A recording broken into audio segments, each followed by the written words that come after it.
Hey, what's up, everybody? Thank you guys for tuning in to Red Pill Philosophy. So, I'm going to be live reacting to the documentary called Earthlings today. It is a documentary that, from what I heard, shows the true brutality of modern meat consumption, modern factory farming, and so many other things. The reason I find veganism interesting is not because some sort of bleeding heart SJW liberal, protest or cause.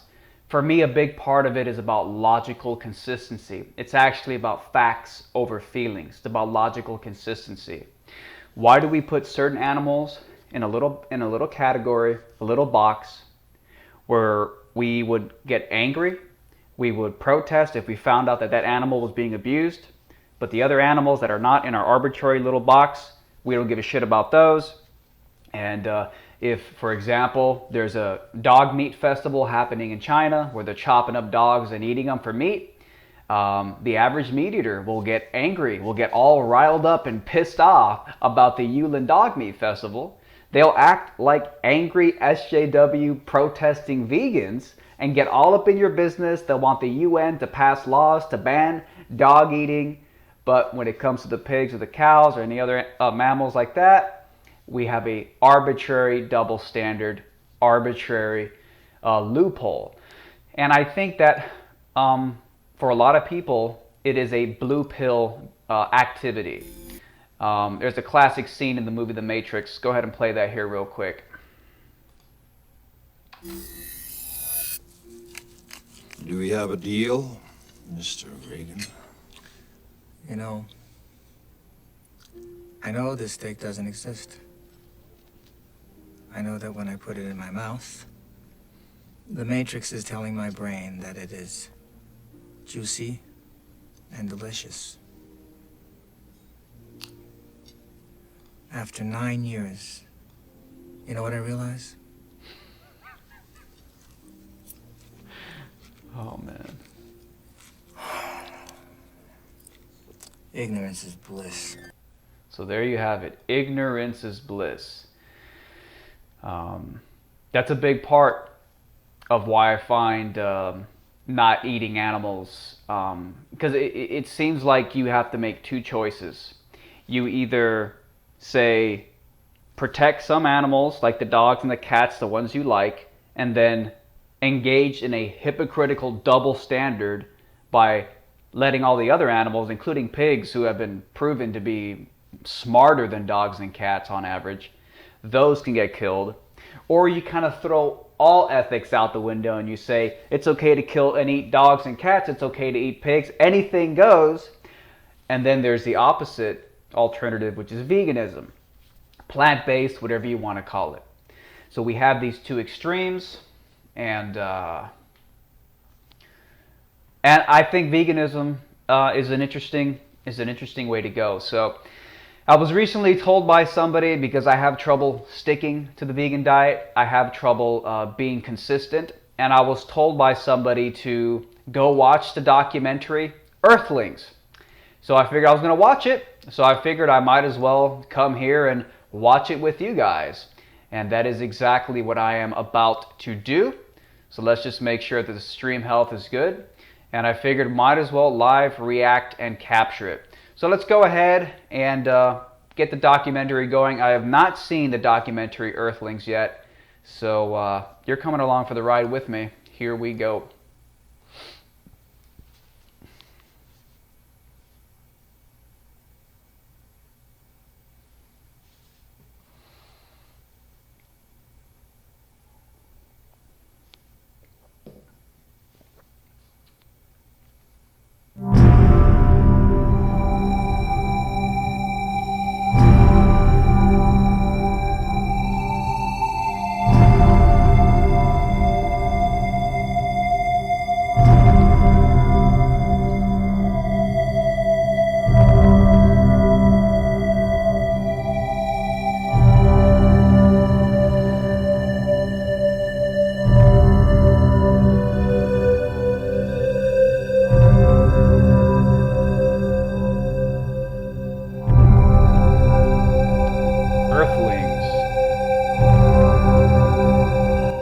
about it for a long time, never watched it, because I knew it would be too fucking gory and it's easier to not even look.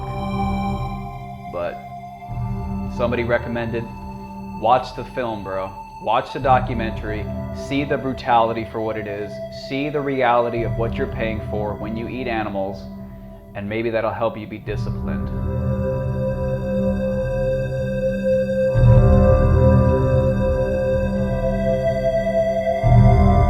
Since we all inhabit the earth, all of us are considered Earthlings. There is no sexism, no racism, or speciesism in the term Earthling.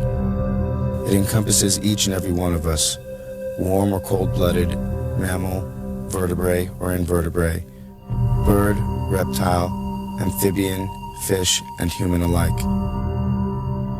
Humans, therefore, being not the only species on the planet, share this world with millions of other living creatures as we all evolve here together. However, I'd like to just say real quick that I find it interesting. I guess I understand what the title Earthlings means now. He said that there's no racism, sexism, or speciesism when we're all under the umbrella of Earthlings. You know, people say, you know, you're on Team Human, or we're all part of the human family. And within that bracket, maybe you can have different races. And then people say, yeah, but then don't be a racist, because that's the sort of box that you've created. But is there really any sexism? Can there be any racism when fundamentally all sentient life on the planet is considered worthy of ethical consideration? So that's interesting. Hopefully that's a nod to the idea that this documentary isn't just SJW propaganda, you know, bleeding heart, you know, boo-hoo-hoo nonsense. Let's watch. The human Earthling who tends to dominate the Earth, oftentimes treating other fellow Earthlings and living beings as mere objects. This is what is meant by speciesism. By analogy with racism and sexism, the term speciesism is a prejudice or attitude of bias in favor of the interest of members of one's own species and against those of members of other species. If a being suffers, there can be no moral justification for refusing to take that suffering into consideration. No matter what the nature of the being, the principle of equality requires that one's suffering can be counted equally with the like suffering of any other being.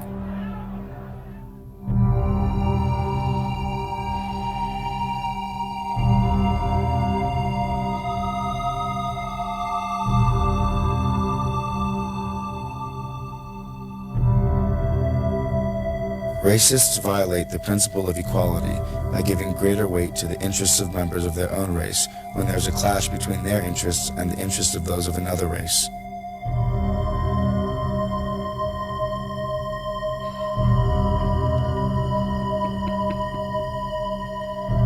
Sexists violate the principle of equality by favoring the interests of their own sex. Man, women don't want equality. What the fuck is wrong with you, guy? Women don't want equality.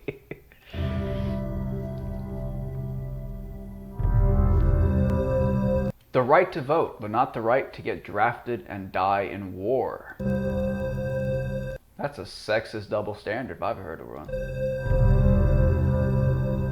Similarly, speciesists allow the interests of their own species to override the greater interests of members of other species. So basically what you're telling me is that racists, sexists, homophobics are really no better than speciesists, really, or even that people who complain about racists and sexists and homophobes, if you're not vegan, then you're a hypocrite. In each case, the pattern is identical.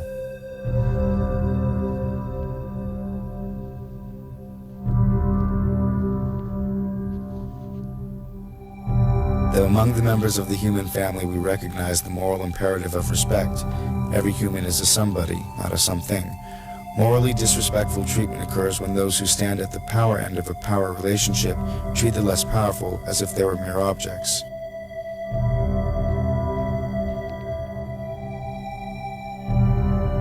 The rapist does this to the victim of rape, the child molester to the child molested, the master to the slave. In each and all such cases, humans who have power exploit those who lack it. Might the same be true of how humans treat other animals or other Earthlings? Ow. Undoubtedly there are differences, since humans and animals are not the same in all respects. But the question of sameness wears another face. Granted, these animals do not have all the desires we humans have. Granted, they do not comprehend everything we humans comprehend. Nevertheless, we and they do have some of the same desires and do comprehend some of the same things. The desires for food and water, shelter and companionship, freedom of movement and avoidance of pain. These desires are shared by non-human animals and human beings.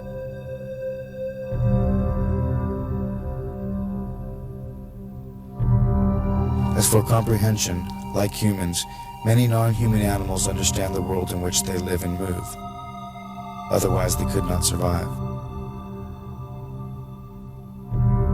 So beneath the many differences, there is sameness. Like us, these animals embody the mystery and wonder of consciousness. Like us, they are not only in the world, they are aware of it. Like us, they are the psychological centers of a life that is uniquely their own. In these fundamental respects, humans stand on all fours, so to speak, with hogs and cows, chickens and turkeys. What these animals are due from us, how we morally ought to treat them, are questions whose answer begins with the recognition of our psychological kinship with them. So the following film demonstrates in 5 ways just how animals have come to serve mankind. Lest we forget.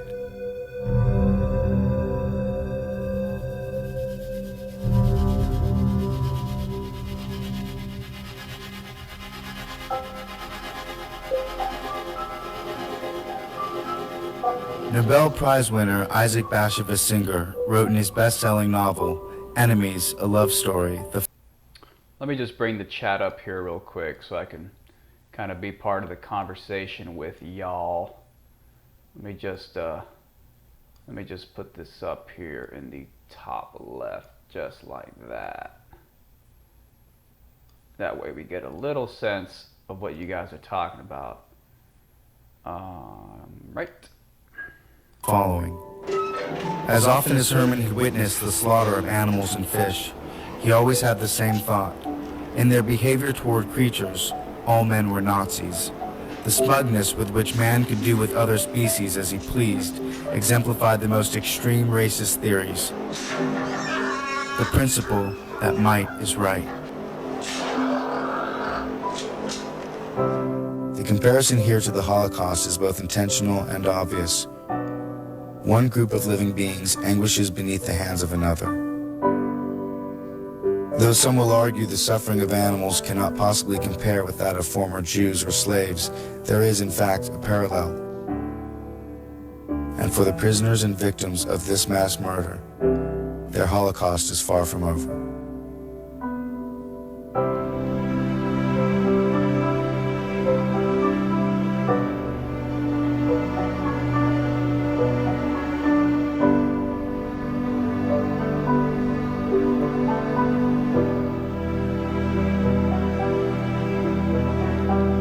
In his book, The Outermost House, author Henry Beston wrote, "We need another and a wiser and perhaps more mystical concept of animals. Remote from universal nature and living by complicated artifice, man in civilization surveys the creatures through the glass of his knowledge and sees thereby a feather magnified and the whole image in distortion. We patronize them for their incompleteness. for their tragic fate of having taken form so far below ourselves. And therein we err, and greatly err. For the animal shall not be measured by man. In a world older and more complete than ours. Yeah, exactly. Exactly, guy in the chat. Who said it? Yeah, Transcendence. Yeah, Soy Boy Paul Twatson. He made a video like backtracking completely on everything. It's hilarious on the whole soy boy bullshit. Totally backtracked. Hilarious. He's like, it's just a meme. I wasn't being serious, dude. Get out of here, bro. They move finished and complete. Get out of here. Gifted with extensions of the senses we have lost or never attained.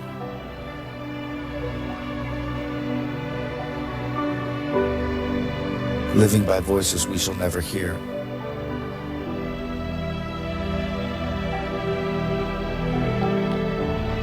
They are not brethren.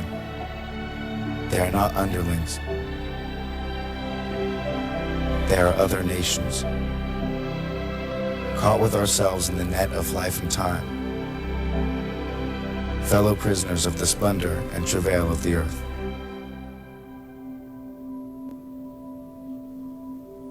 I mean, so far the documentary is a bit too bleeding heart for my taste. I guess that's a bit of a pun intended. I just want to see the actual bleeding hearts so I can, you know, all this sort of emotional human orchestra music playing to the slow-mo images of the beauty of these natural animals. It's like, yeah, but these animals are just savages. Like, and I don't mean that like it's a justification for humans eating them, but there's more to the wildlife than like the human symphony music and the slow motion. It's kind of weird. It's like this anthropomorphizing. It's like when you walk outside on a beautiful Sunday morning and the sky is blue and it's calm and quiet and there's birds tweeting in the trees, and you associate birds tweeting with like peace and it's so nice. But half these birds are tweeting and they're also plotting, looking down for the next worm to pop up out of the fucking grass so they can descend and like start gobbling it up and shit. So sometimes let's not superimpose our human mind and biases onto animals.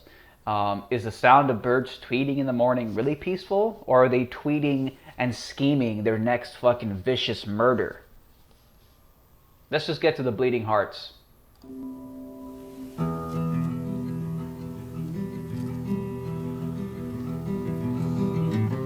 For most of us, our relationship with animals involves the owning of a pet or two. So where do our pets come from? Of course, one of the most obvious ways animals serve man is as companions. For these pets, it starts with a breeder. Though not all breeders are considered professional. In fact, in this profession, just about anyone and everyone can be a breeder. For pet stores, most of their animals are acquired from puppy mills, even if they may not know it.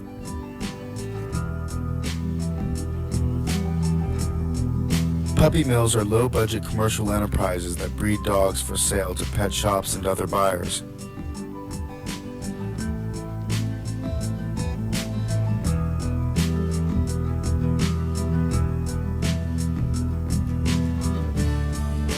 They are often backyard operations that expose animals to filthy, overcrowded conditions with no veterinary care or socialization.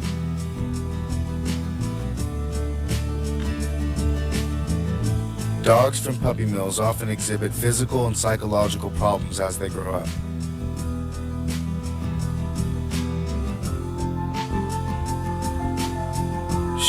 It's funny that they start the first chapter in the documentary is about pets.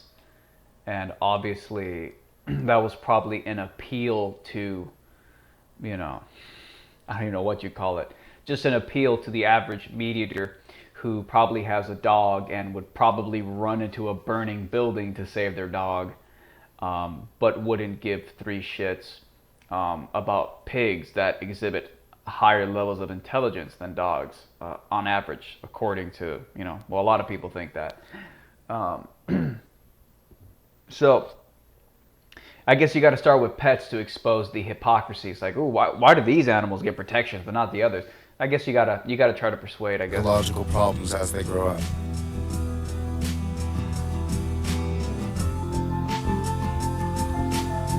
Strays, if they are lucky, will be picked up and taken to a shelter or pound where they can only hope to find a new home again.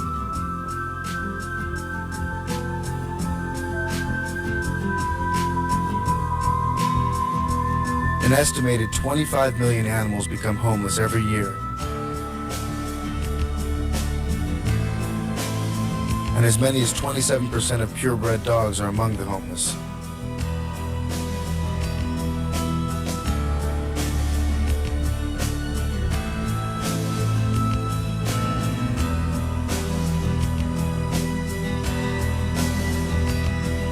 Of these 25 million homeless animals, an average of 9 million die on the streets from disease, starvation. Honestly, I think this whole part of the documentary is just not relevant to me.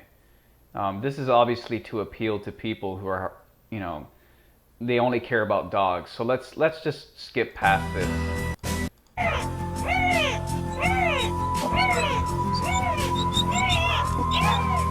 I mean, there you go. You got a bunch of dogs tortured and suffering.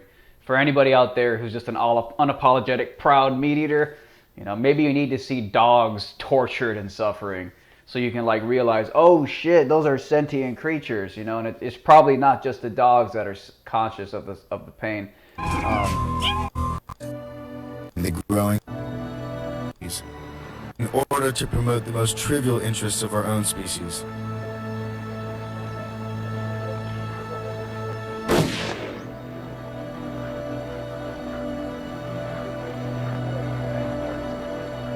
Hey, who cares, man? As long as you don't gotta feel it, who cares what kind of pain you inflict, right? You're not the one who has to feel it, right? Chop, chop, chop. It's very blue pill. It's very blue pill. The hope for the animals of tomorrow is to be found in a human culture which learns to feel beyond itself.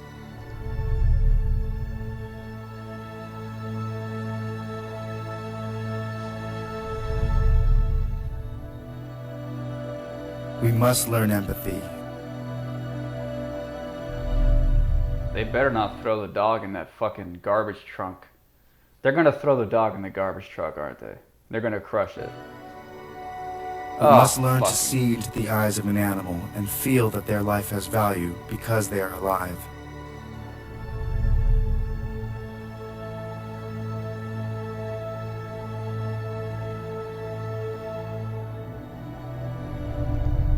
Who cares? The meat eaters are like, who cares? You're just dogs. They don't feel shit. Actually, no, most meat eaters are like, oh, it's so terrible, the poor doggy. Most meat eaters are like, crapping their pants when they see something like this. You have to understand, guys, the consciousness in the dogs that you're so compassionate towards probably exists in countless other animals, including the ones that you think it's okay to eat. So it's about eliminating double standards and walking contradictions and walking hypocrisy. That's what this is about. That's a big part of what it is for me. It's not even so much about empathy for the suffering of animals. A big part of it for me is it's about being consistent. And what I realized was there's kind of only two ways to go. Either fuck all ethics, throw all ethics out the window, and anything goes. You can freaking kill dogs, cats, eat dogs, cats, pigs, chickens, anything. Or you say we need to protect and not go after and start killing and eating all life. That's the only way to basically not be a hypocrite as far as I've assessed it. So to me, a big part of it is about a sense of dignity within my own self to not be a walking contradiction. It's about facts over feelings.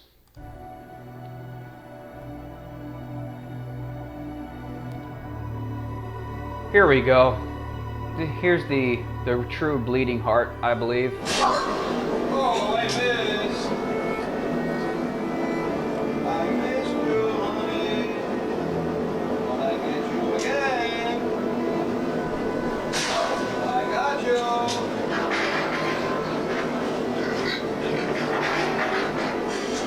What happens in slaughterhouses is a variation on the theme of the exploitation of the weak by the strong. And you know, a big part of it also, guys, is like, it's not, again, it's about like this, I have this very strong sense like, we can do better. We can do fucking better. That's a big part of it too. You see some of the crazy slaughterhouse footage and the crazy abuse, and it's just this feeling, this strong feeling of, man, we've fallen so far. We've just fallen so far.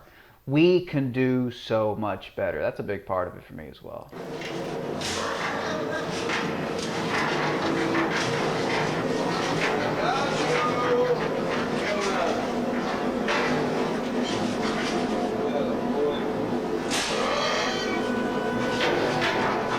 More than 10,000 times a minute, in excess of 6 billion times a year, just in the United States, life is literally drained from so-called food animals.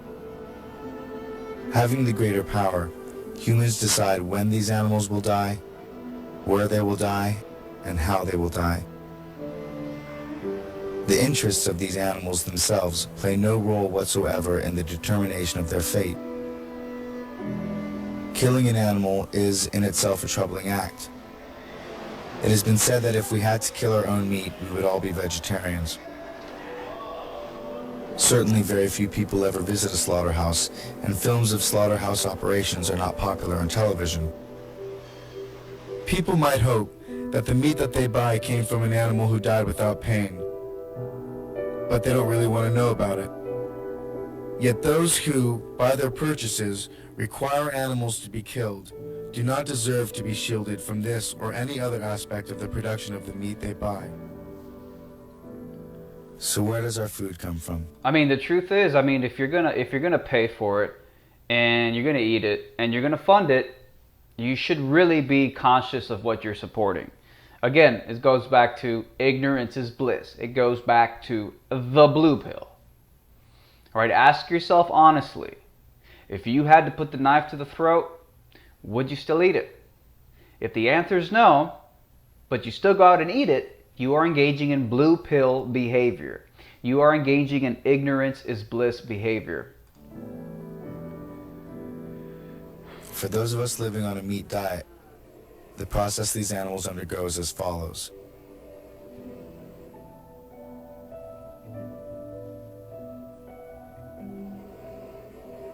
For beef, the animals are all branded. In this instance, on the face.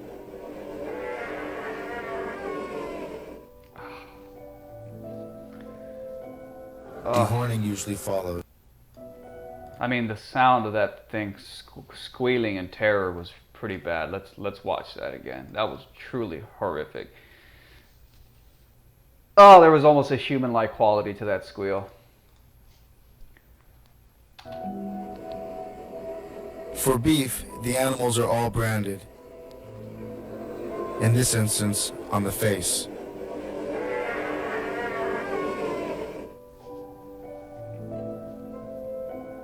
Dehorning usually follows. They don't feel anything. They don't feel shit. They're just... Oh, but don't touch my doggy. Oh, don't touch my doggy. Oh, fuck it. I'll go crazy if you touch my doggy. Oh, man. Never with anesthetic, but rather a large pair of pliers.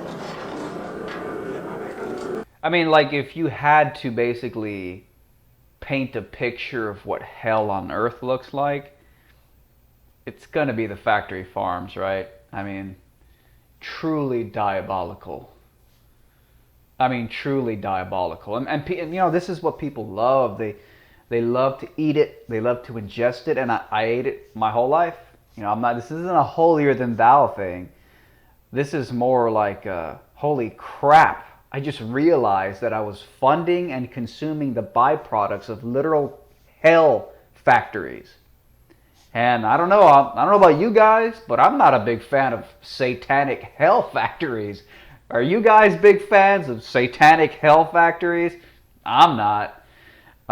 So realizing, just realizing that Jesus fucking Christ, this is what's going on. And my whole life, I just didn't have to think about it. And that's why I thought it was okay to do it, because I didn't have to think about it. I didn't have to think about it. Didn't have to see it, didn't have to think about it. Totally detached from what I'm funding and supporting and perpetuating. That's blue pill behavior.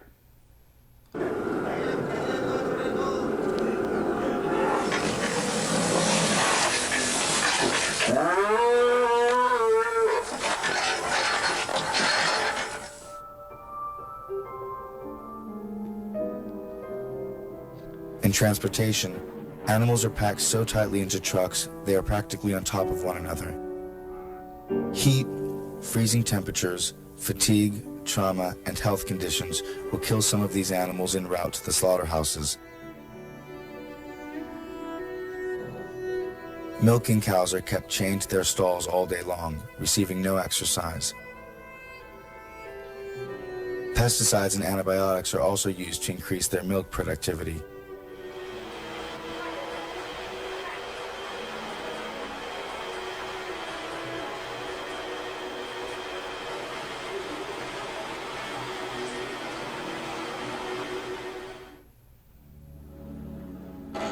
Eventually, milking cows, like this one, collapse from exhaustion.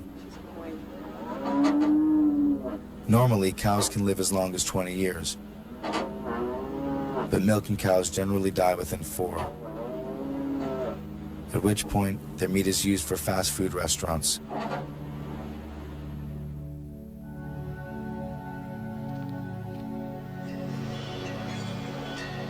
At this slaughterhouse, the branded and dehorned cattle are brought into a stall.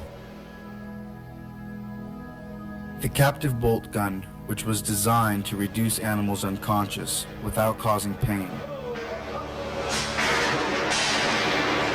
fires a steel bolt that is powered by compressed air or a blank cartridge right into the animal's brain.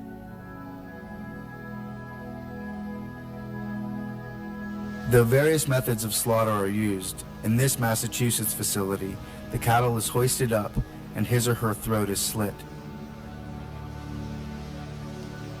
Along with the meat, their blood will be used as well.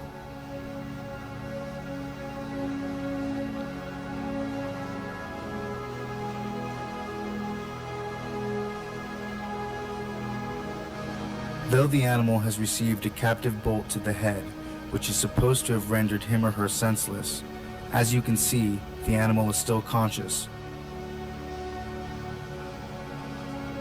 This is not uncommon. Sometimes they are still alive even after they have been bled and are well on their way down the assembly line to be butchered.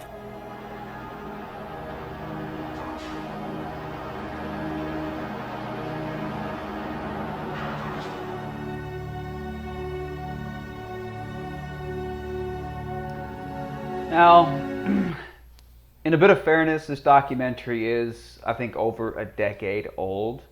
I think it's a 2004 documentary. So,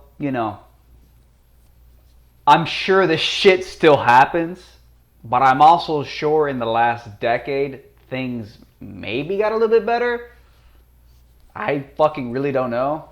I do think that the gas chambering of pigs, which is one of the most horrifying things I've ever seen, where they stuff the pigs into these fucking metal cages and they slowly descend them down into hell, where the gas is released and the pigs are squealing for dear life. And the pig screams are so real, so just agonized.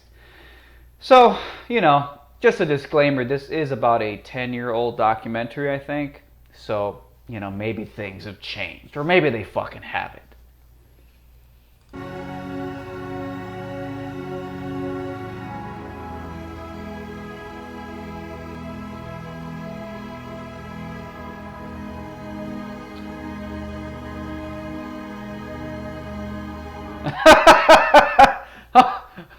Imagine how much of a diabolical psycho you have to be to work at these places. Just watch. Just watch. I mean, who is the dude holding the bolt gun? I mean, imagine your job every day is to like just fucking wielding the fucking hammer of life and death and just like just ending life. Just over and over. It's just like, and hey, maybe, you know, when you embrace and you adopt the death, the Satanism, when you become an official member of the demonic, satanic blood ritual sacrifice cult of proud meat eating, bro, maybe maybe it becomes empowering, you know? You're like, yeah, you fucking go home at night, you bathe in blood. You literally just like dump gallons of blood on your head. Oh.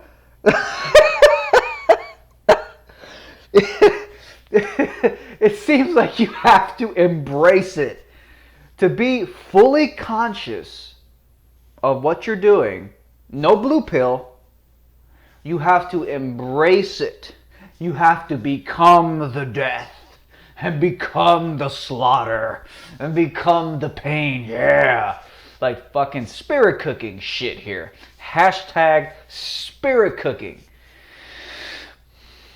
So, you know, maybe I've heard some people say that people who work at these factories, I've heard it said before, the people who work at these factories suffer greatly from depression and other types of mental issues because you're just, I mean, you're surrounded by like death. And hey, if you're a fucking lion or if you're a pack of hyenas, you know, embracing death is very empowering, right? You know, if there's a little antelope running away and your fucking lion comes along and pounces and kills and eats and desecrates the fucking carcass. I mean, that lion's sleeping with a full belly that night and it is chilling. But hey, are humans lions? I mean, is the defining characteristic of human beings our capacity to relish in death and destruction and suffering?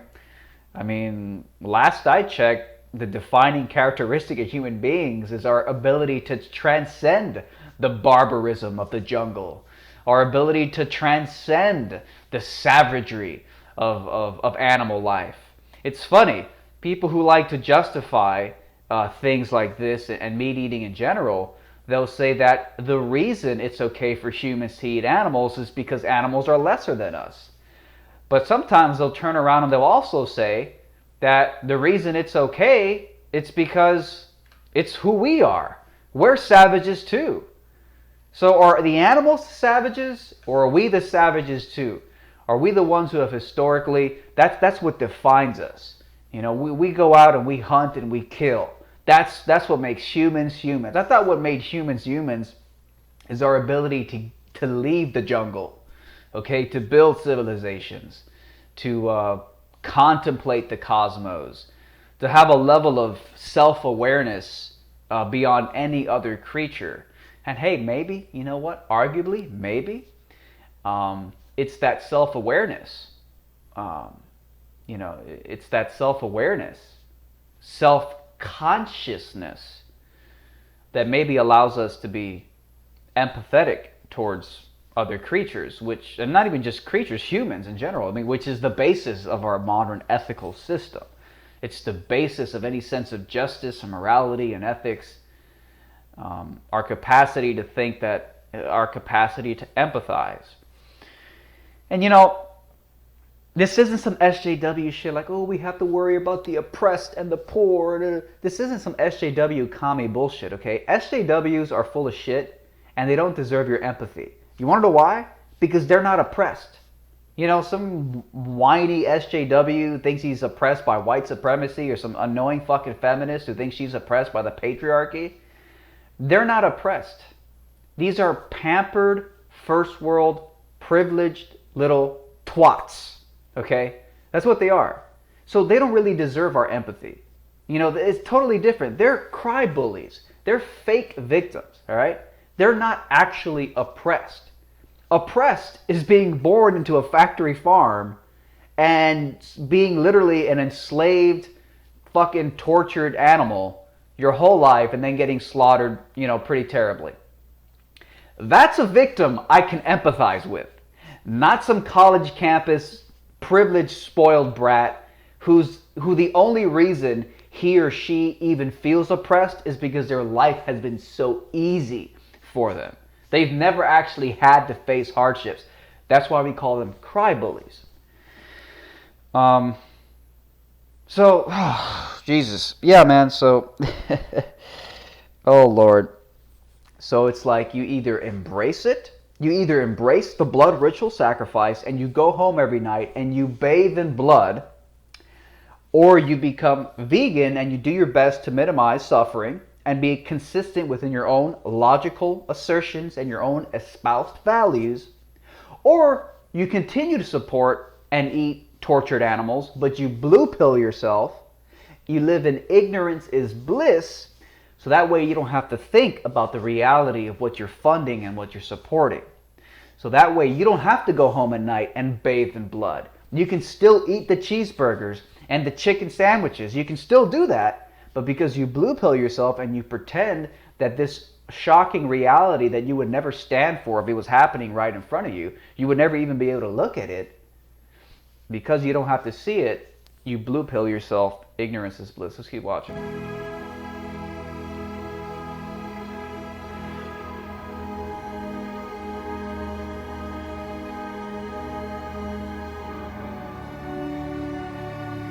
What the fucking mechanical psychosis is this, man?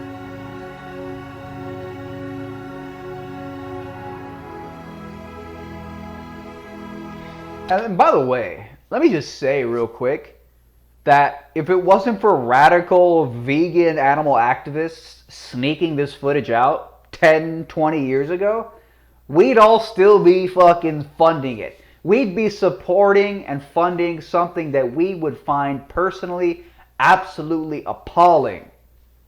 So you gotta be thankful for the motherfuckers who, you know, went against the satanic blood ritual cult of meat eaters and actually, you know, actually put the footage out, went in there, captured the footage and released it, which probably had a lot of people, if, you know, this footage is critical to people, you know, saying, I can't believe this is happening, this is terrible, we have to stop.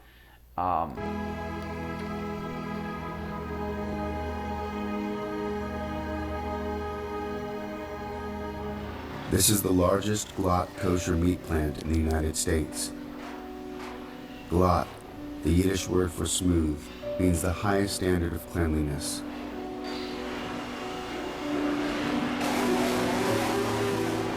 And rules for kosher butchering require minimal suffering.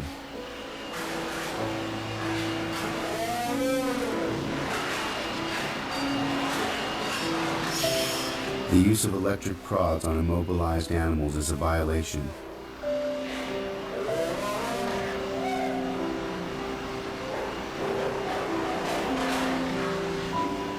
Inverting frightened animals for the slaughterer's convenience is also a violation.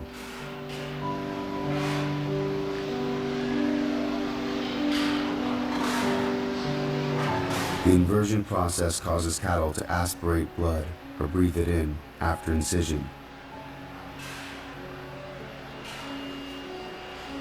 Ripping the trachea and esophagus from their throats is another egregious violation, since kosher animals are not to be touched. You have to be crazy to work in these places. You have to be fucking crazy. And again, I don't blame these people. That's probably the only job they can get, and I get it. It's an economic system. We all got to find a way to make money. But you have to be crazy to be working here. You literally have to go home at night and just imagine the dreams these people. Imagine when they go to sleep at night, the dreams they have. I've had dreams of like old jobs I used to have. Just repetitive, random dreams of being, at the grocery store, stocking shelves. I used to work at a grocery store, stocking shelves. They've haunted me for years, even though I haven't worked at the grocery store for like, I don't know, it's been like fucking 7-8 years or more. These just repetitive dreams. So imagine the dreams these people have at night. Just like dreams of blood and dreams of cows screaming in pain and dreams of this mechanical machine just like fucking just robotically, just mechanistic precision as these death machines. I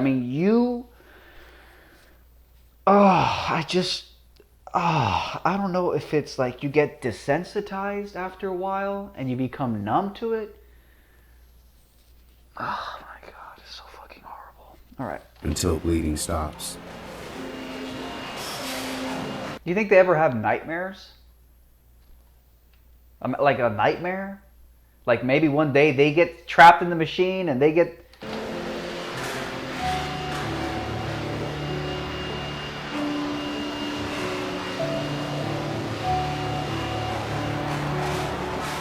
And by dumping struggling and dying steers through metal chutes onto blood-soaked floors, with their breathing tubes and gullets dangling out.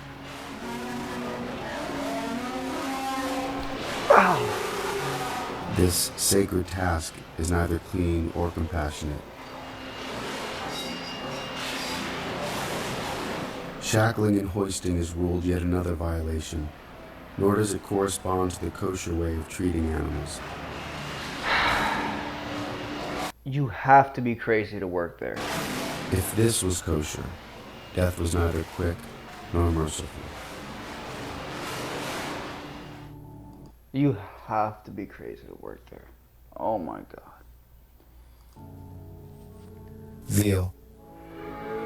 And you have to be crazy to fucking support it, to fund it, even if you don't have to see it. Taken from their mothers within 2 days of birth, are tied at the neck and kept restricted to keep muscles from developing. Fed an iron-deficient liquid diet, denied bedding, water, and light. After 4 months of this miserable existence, they are slaughtered.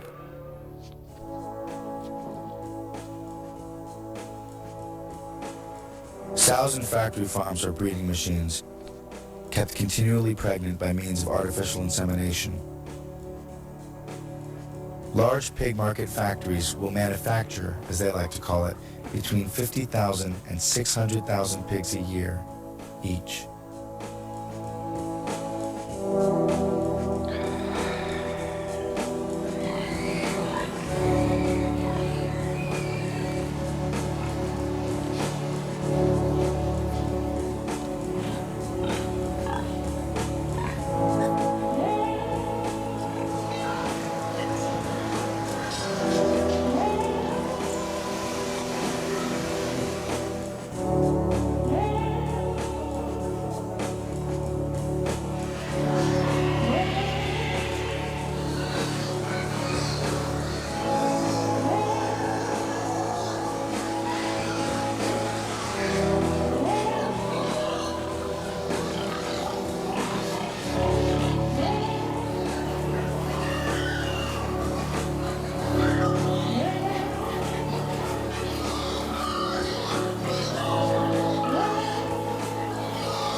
Shell docking is a practice derived from the lack of space and stressful living conditions, so as to keep pigs from biting each other's tails off.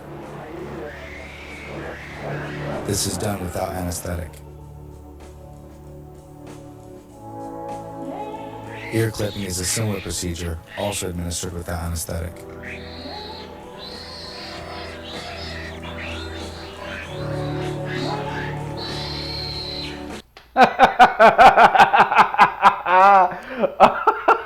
Whoa! I mean, just imagine grabbing a baby infant, the most helpless little creature, a baby infant, and inflicting this kind of suffering. I mean, yeah, it's diabolical. Only apathy can justify this kind of shit. And that's what I've noticed a lot of people, you know, when they see stuff like this, just like, yeah, you know, bacon. Yeah, you know, burgers, cheeseburgers. Yeah, steaks though. Like that only apathy can justify this. That's at the end of the day. And that's what a lot of people they don't want to make an argument for it. They don't want to try to justify it. They just want to say bacon though, pigs though, cheeseburgers though, steaks though. They want to make all these arguments. They're not even arguments, and it is blue pill. It is ignorance is bliss. That's why a lot of people their only argument is something like, yeah, but bacon tastes so good, and who cares? I don't care. And I'm you know, they love leaving comments like, yeah, I'm gonna go have a steak now. Yeah, apathy, disconnection, disinterest, and who cares? Ignorance is bliss. Blue pill, blue pill, blue pill, blue pill, blue pill. Just take those blue pills down, chug them blue pills. Bacon though. As well as teeth cutting.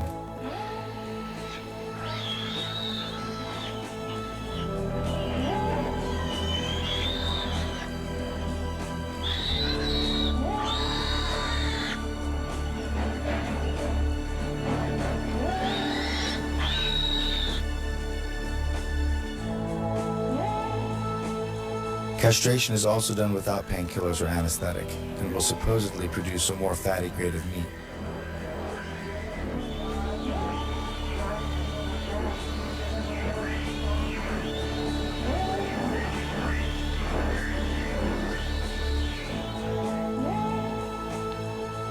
The electric prods are used for obvious reasons. Handling. Like, aren't we better than this? I mean, this isn't a really hard argument to make. Aren't we better than this shit? Seriously though, like, aren't we better than this shit? Like, it's not even that complicated.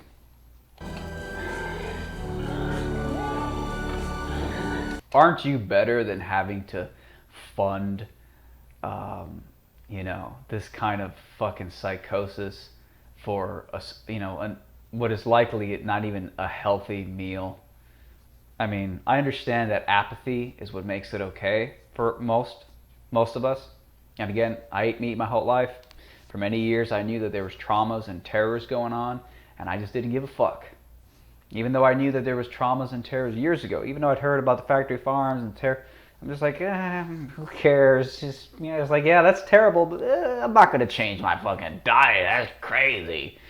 And I do think for a lot of people, the discipline required to change diet is a big part of the reason that they just reject taking, you know, the animal products out, because it's just like, there's no way. Like, people can't even stick to a diet for health reasons, let alone for empathy reasons, or at least to be logically consistent within your own espoused morals and values, i.e., we got to protect cats and dogs, but who cares about pigs and cows and everything else?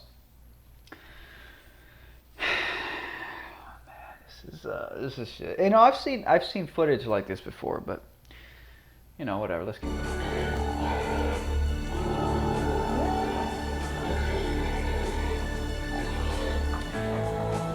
I mean, you have to be diabolical, you know. After a while, when you're just handling and processing animals like they're products on a shelf, You know, there's no time for empathy, man. Grab it by the ear and drag that motherfucker. Like, just go for it. Like that, you know? That's what happens to these people.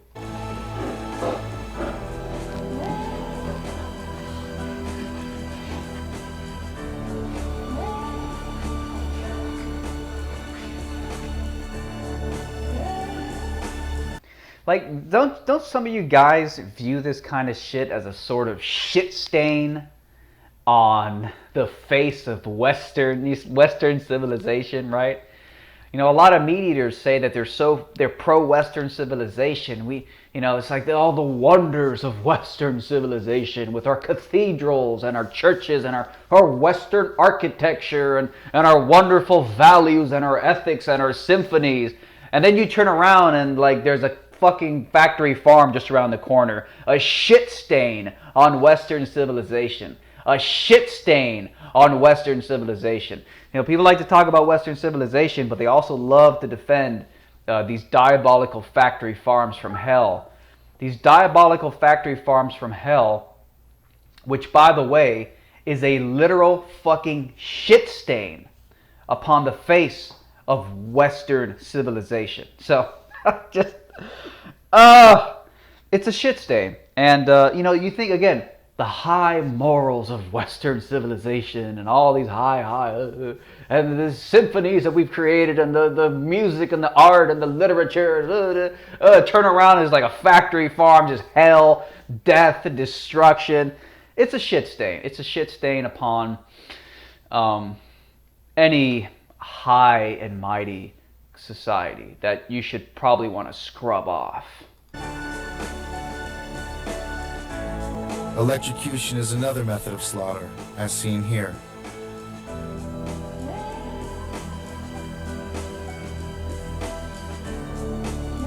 Throat slitting, however, is still the least expensive way to kill an animal.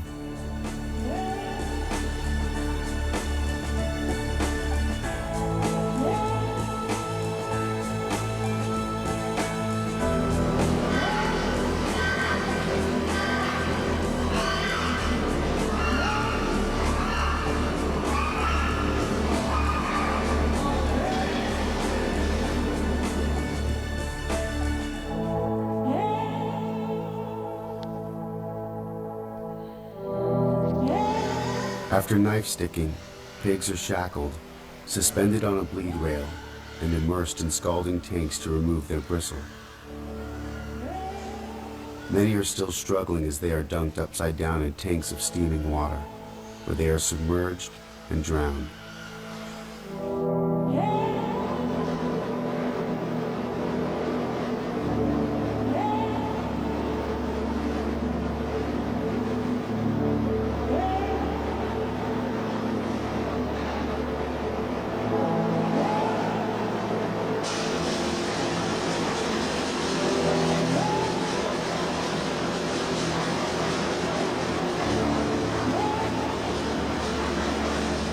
It's a cruel kind of irony where the genius of the human brain to create incredible technology is then flipped and then used in the most diabolical, savage, jungle, barbaric ways you can fucking possibly imagine.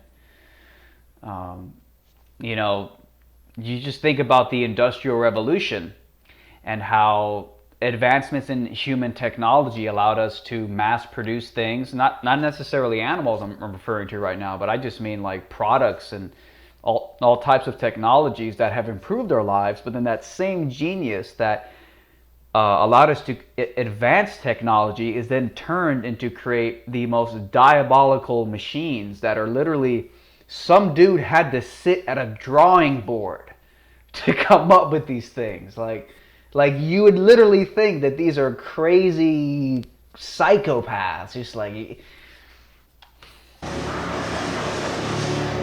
that. Or again, we go back to blue pill, ignorance is bliss. You know, maybe they're not psychos. Maybe when you numb yourself to what you're doing, maybe when you detach yourself enough, when you chug enough of those blue pills and you become apathetic enough, maybe you don't have to really be a psycho internally to concoct and even work at these places. If you actually just think that they're just Little biological androids, pointless little things that don't feel or don't matter on the fucking scale of empathy, then maybe you can actually do all these things and go to sleep at night with a fucking smile on your face and, you know, sleep peacefully. You know, who knows?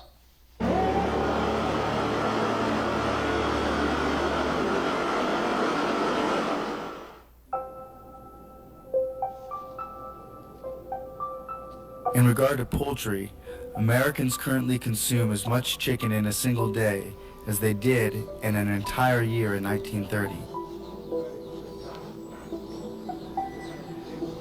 The largest broiler companies in the world now slaughter more than 8.5 million birds in a single week.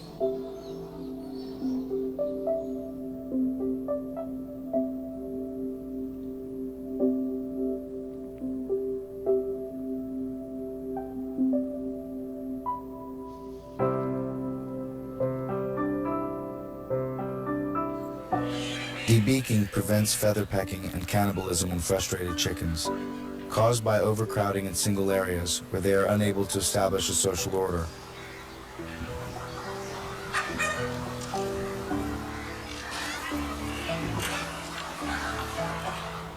Today, done with infant chicks, the procedure is carried out very quickly, about 15 birds a minute.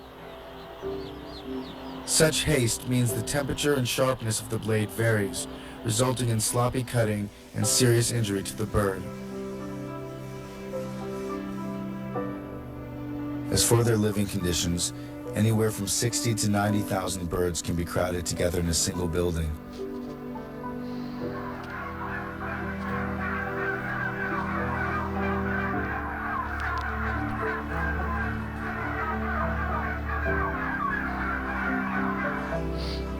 The suffering for these animals is unrelenting.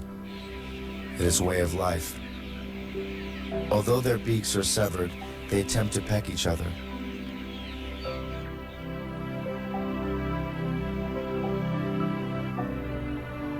For hens, they live in a laying warehouse, crammed inside so-called battery cages.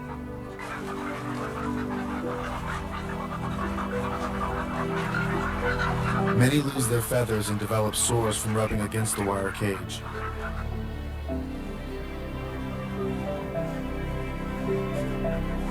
Crowding prevents them from spreading their wings, and the hens cannot even fulfill minimal natural instincts.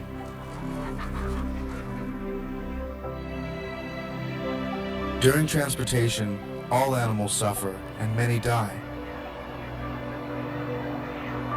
And they suffocate when other animals pile on top of them in overcrowded, poorly loaded cages.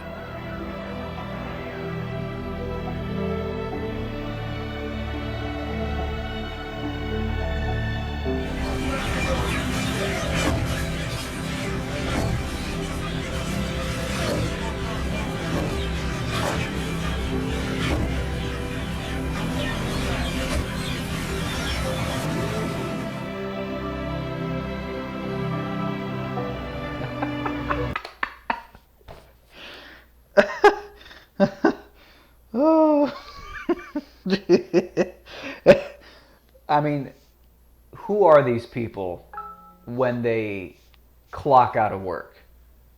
Like, these dudes are just like stamping on chickens and kicking them. Like, who are these people when they clock out of work? At the end of the day, who are these people when they leave work and go home? Like, you just imagine they must be alcoholics. Like, they have to be alcoholics. How are they not beating their children? Like seriously. Like, if you spend all day stomping on chickens and kicking them like footballs, there's no way you're going home at the end of the day and not beating up your children. Like, who are these people? These must be outstanding citizens.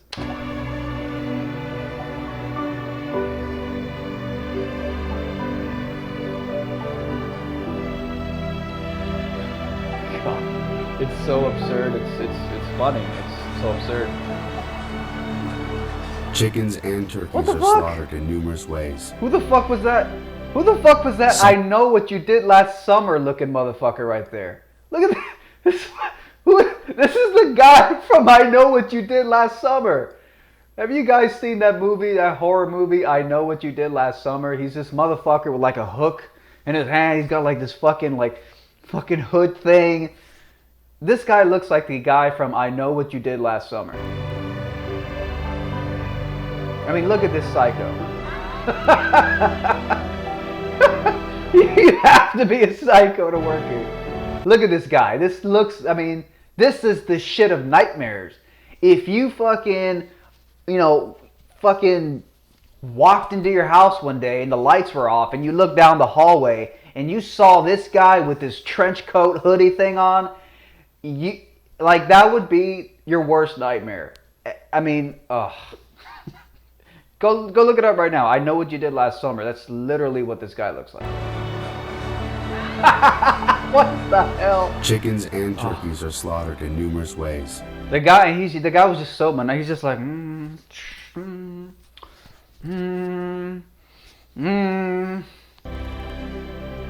Some may be clubbed to death or have their heads cut off. What a life, what a job.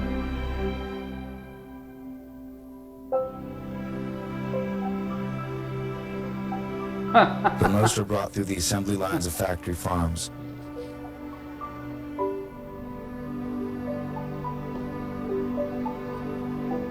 Dangled upside down on a conveyor belt, their throats are slit, and they are left to bleed to death.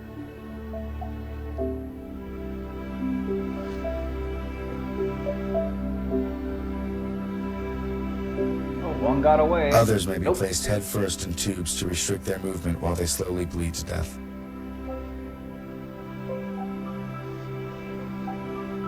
Surely, if slaughterhouses had glass walls, would not all of us be vegetarians? But slaughterhouses do not have glass walls.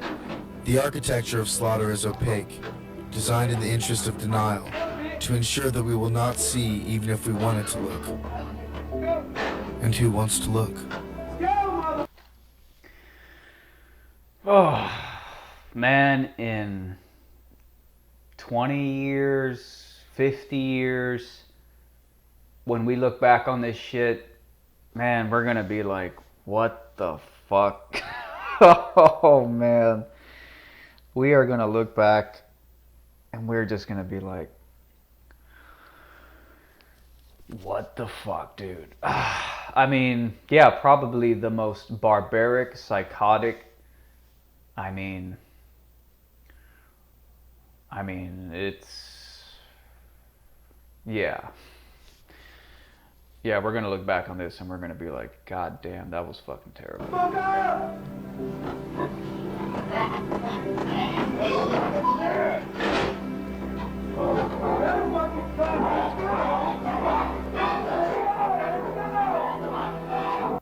And I love this idea that, like, you can lovingly take the life of an animal. I've seen that there's this guy, his name is Tim Kennedy. I think he's a former MMA fighter. He's been on the Alex Jones show before. He's like a co-host on that History Channel show called Hunting Hitler. And he posted a photo of himself, with his eyes downcast, hugging the corpse of an antelope he just hunted and killed. And again, I can respect hunters way more than I can respect some blue-pilled person who goes to this grocery store and eats these tortured factory farmed animals. I could at least respect hunters more. And I'm not even sure if I'm 100% opposed to hunting your own meat yet. I mean, I still think you're kind of engaging in a blood ritual sacrifice. I still think you're a spirit cooker, and at the end of the day, you literally get buckets of blood and pour it on your head before you go to bed at night. I still think you've chosen to embrace the death. But I was thinking about the difference here between somebody who like beats up pigs in a factory farm and whether or not a hunter who lets the animal live its whole life and then comes and presumably, ideally, gets a clean shot, and the animal that the hunter shot dies quickly, presumably, hopefully, quickly as a bullet or arrow to a vital organ or location can allow for. But I just, yeah.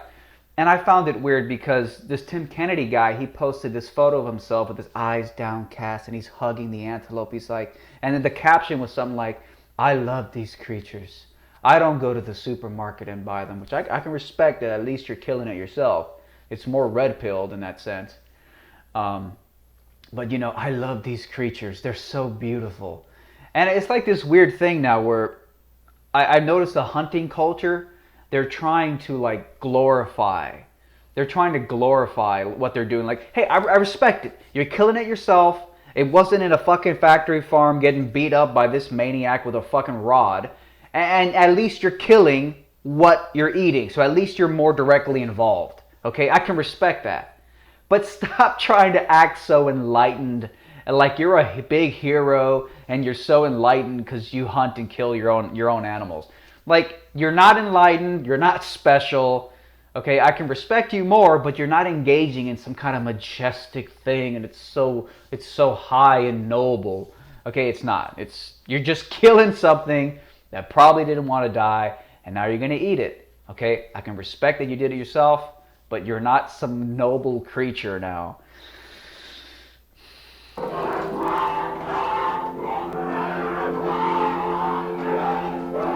And you know, it's like, and can it be called a compassionate thing?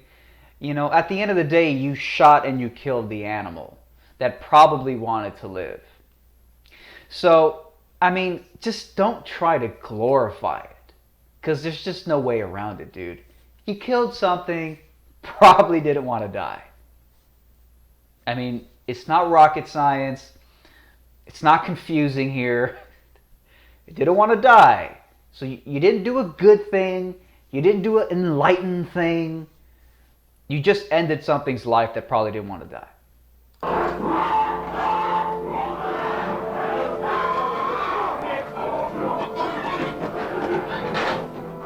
It was Emerson who observed more than 100 years ago, "You have dined, and however scrupulously the slaughter..."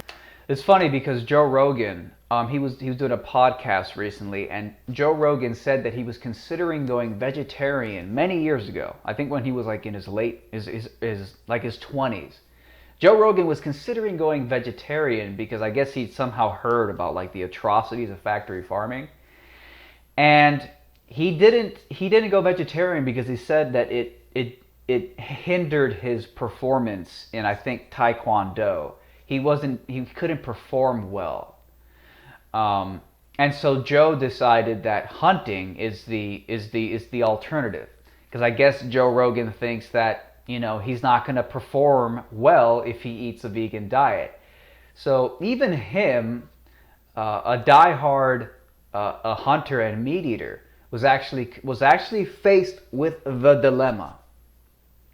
And I'm sure a lot of people, maybe not all, but maybe some people who choose hunting do it out of a sense of like, I know this is ironic, but they kind of do it out of a sense of like ethical necessity, which is weird because like you're going to stop eating animals from a factory farm because of ethical necessity, so you're going to start killing animals. That doesn't sound like ethical necessity, at least not consistent ethical necessity.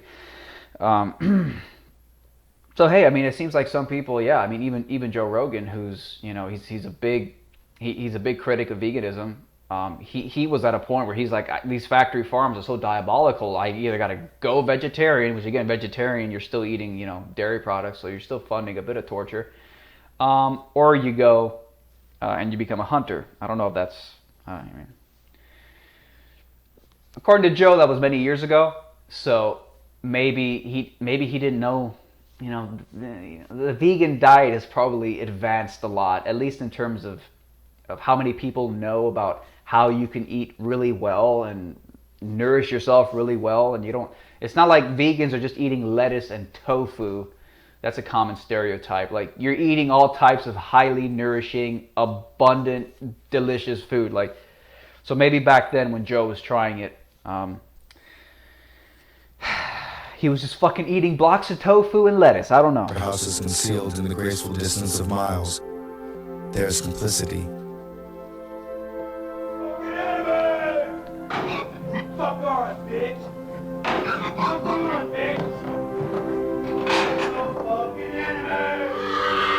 You see, that's the irony there. It's because, you know, it's almost like they think that I would imagine that you would think that they have to pretend that these animals aren't sentient creatures. You would think that just to get through the goddamn workday, you would have to tell yourself that they either don't feel or they don't show up on the spectrum of ethics and empathy. So they just don't matter. Or God said only humans matter and you can just exploit the animals all you want. You would think you'd have to tell yourself something like that. But the irony is that the reason he has to viciously beat up the fucking pig is because it's not just an object. It's an animal with its own sentience, its own free will, albeit it might be more limited than human free will, maybe, who the hell knows.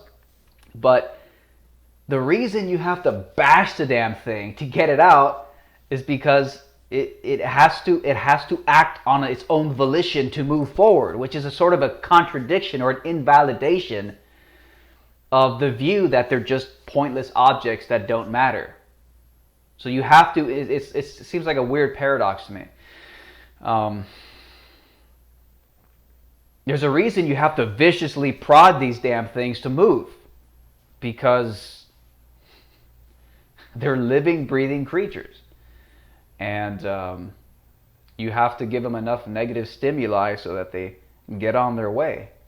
These objects that don't matter.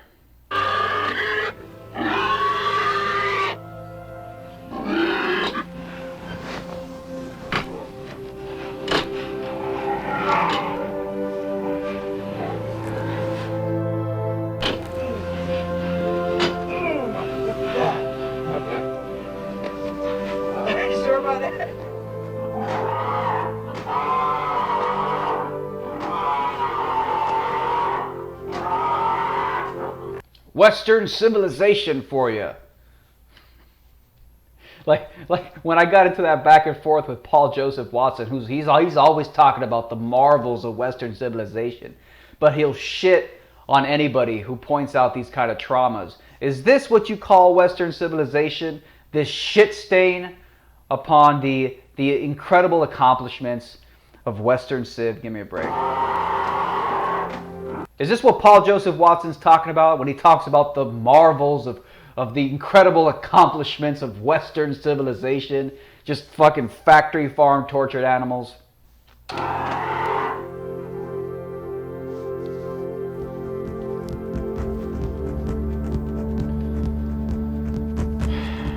And for those who think eating seafood is healthier than land animals, just remember how much irretrievable waste and contaminated sediments are dumped into our oceans. In the past, oil, nuclear. And for those who think eating seafood is healthier than land animals, just remember how... By the way, just take a look at a lobster. Or a crab for that matter. I believe that lobsters are actually in the same family species, arthropods, as crickets. Crickets and lobsters, I believe, fall under the same species family tree of arthropods. And you look at a fucking lobster or a crab, they look like giant bugs. They got these like antennas, and they got like a bunch of legs, and they look like giant roaches. And it's pretty ironic that, we're so terrified of roaches. And here in the West, we think it's weird to like eat insects, but we'll eat a gigantic insect-looking arthropod, same fucking family species tree as crickets. We'll crack their shells open, we'll dip their flesh in butter, and we'll just like be eating it, and we're just like, yeah, red lobster, everybody, woo, it's so good. And you're kind of eating like a gigantic roach. But so it kind of shows you the cognitive dissonance that's going on in some ways when it comes to what we eat. A lot of times we're just eating what was marketed to us.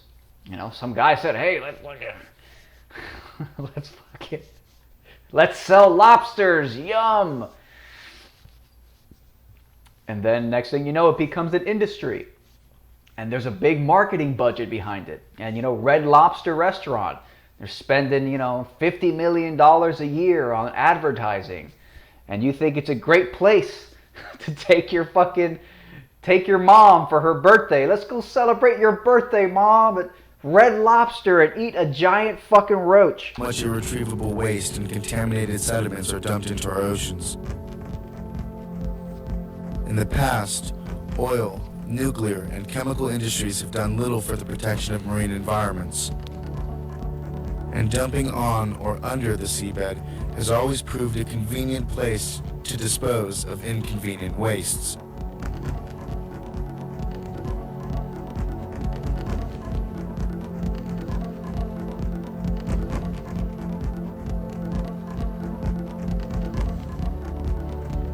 Today's commercial fishers intensify this situation on massive scales. They use vast factory trawlers the size of football fields and advanced electronic equipment to track and catch fish.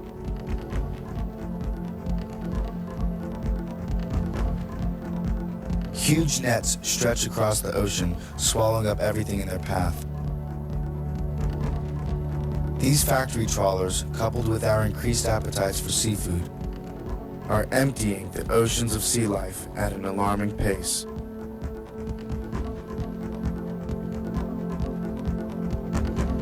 Already 13 of the 17 major global fisheries are depleted or in serious decline. The other 4 are overexploited or fully exploited.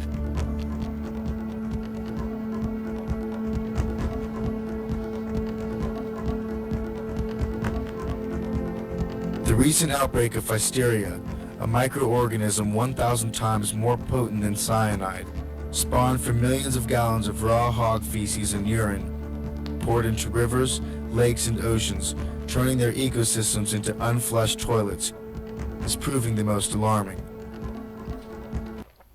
You know, ironically, there wouldn't even be that many pigs shitting if we weren't forcefully breeding them into existence so we could eat them. Obviously. Then you kind of get into that like vegan dilemma where it's like, well, if we're not forcefully breeding them into existence, then where are the pigs going to be? Will they go extinct?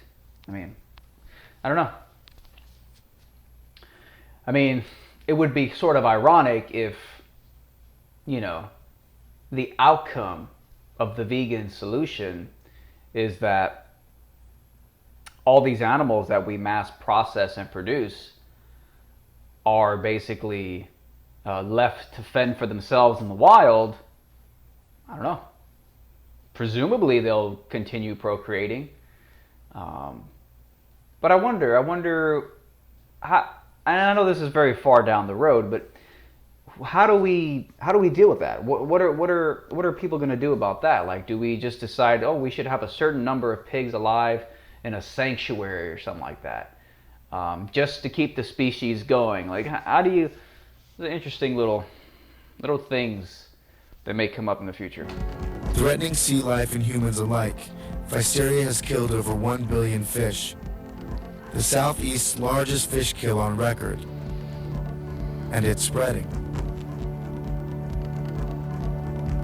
I'll be honest, I have trouble empathizing with fish. I'll be totally honest, I don't know why. I really have trouble empathizing with fish. It's just a weird blind spot I guess I have. I don't know what it is. Basically, because I grew up, I used to go fishing a lot with my some of my family members. So, you know, chopping up fish into bait. I was constantly chopping up fish bits, putting it on the hook, tossing it out to catch fish. He caught a bunch of fish. So maybe I got desensitized or something like that. Traces of Physteria have already been found from Long Island to the Florida Gulf at distances of up to 1,000 miles. I mean, they look like they're in pain, so... In fact, This water-based Pfiesteria invasion stands as one of the worst outbreaks of a virulent microorganism in U.S. history. It is a level 3 biohazard. Ebola is a 4. AIDS is a 2. And this bug mutated as a direct result of our mass consumption of animals, particularly pork. With hog farms fattening millions of pigs for slaughter, grain goes in and waste comes out.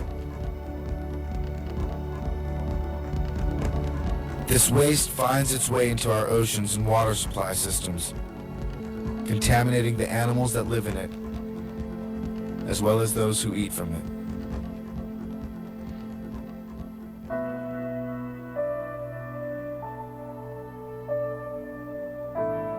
Finally, whaling. Though the International Whaling Commission prohibited commercial whaling in 1985, many countries continue to kill whales for their so-called exotic meat.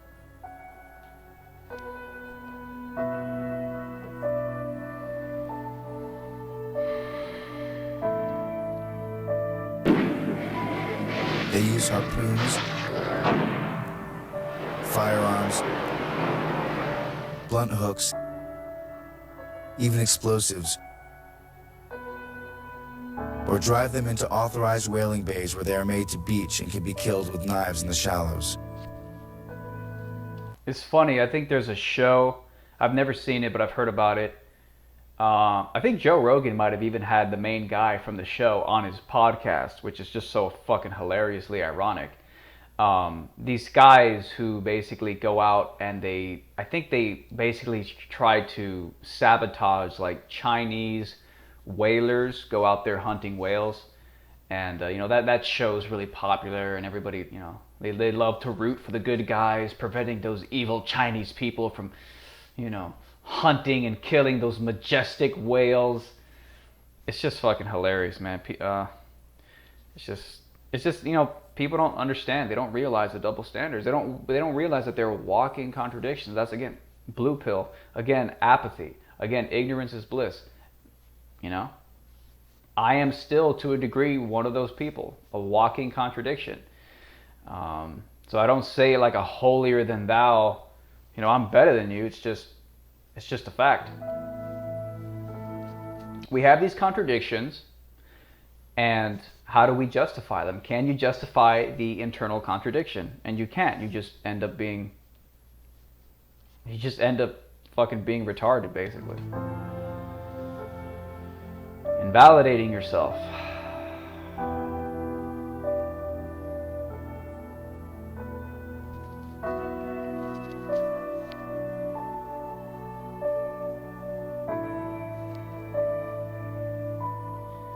Yeah. See, this is one a lot of people get touchy over dolphins, because we had a TV show called Flipper, when few fucking decades ago. It was Flipper, so everybody loved the fucking dolphins. Don't mess with dolphins. Every winter, between the months of October through March, thousands of dolphins are confined and brutally killed in small towns across Japan.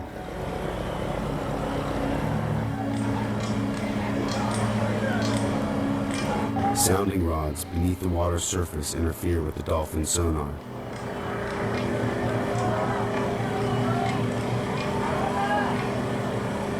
Once disoriented and enclosed within the nets, the dolphins panic.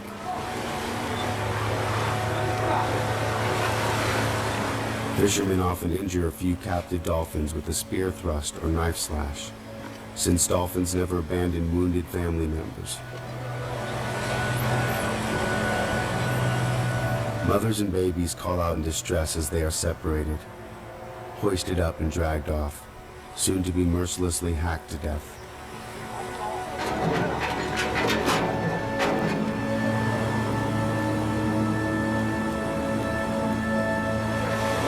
So, a lot of times you'll be like, and this is something I used to say all the time, which is, well, dolphins eat other living creatures. So if dolphins are eating other living creatures and they don't have any empathy when they're going around killing and taking the lives of other fish in the sea, what kind of moral imperative should I or any human have to show empathy for an animal that doesn't show empathy for other animals when it eats other animals, or in this case, fish? Some people will say that it's necessity, it's survival, they have no choice, right? What are they going to do? Go vegan? What are the dolphins going to do? They kind of have no choice. Though I wonder if,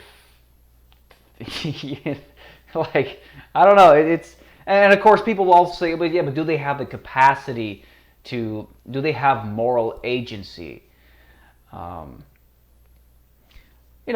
do think it's a little weird to extend empathy to animals or fish, sea life that don't have empathy for the animals they kill. And you could argue that it's survival, desperation. They have to eat something, so you can't blame them. I just wonder if you were to create some kind of situation where, you can you can have vegan options under the sea, and the dolphins could just easily choose the vegan option. Would they choose the vegan option, or would they still go and kill, the fucking other fish? Again, people will say they have no moral agency. Well, again, my question is, should you extend moral agency to a creature that doesn't have it themselves? Now, again, most people will not accept this logic when it comes to cats, dogs, or other household pets.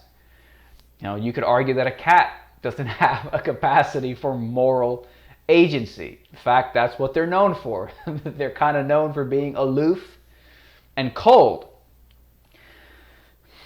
But most people won't accept the logic of, well, the cat doesn't have moral agency, so you can stab it and kill it, right? Or the dog, or the fucking gerbil, hamster, whatever fucking pet you have. So most people won't accept that logic. So at least in terms of logical consistency, the whole should you extend empathy to animals that don't exercise empathy, that's not very logically consistent, because most people will make an exception for their dog or their cat. So it's not logically consistent, that's for damn sure.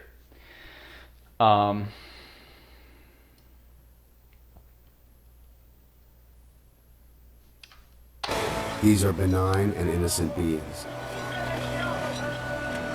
and they deserve better. Well, I don't know if they're innocent. They do kill other creatures. But, again, you would argue that they have no moral agency, they can't do any better.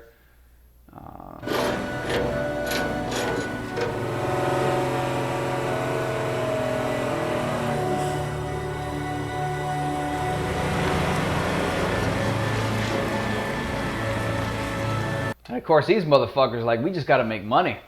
We got drag those dolphins into shore, bring them into town, exchange it for a few bucks so people could eat. It's a business, man. Everybody's got to make money at the end of the day. I mean, unless you're living in the damn jungle, you got to make some money. So there is a massive economic incentive right now, and I guess if more people went vegan, there wouldn't be this market.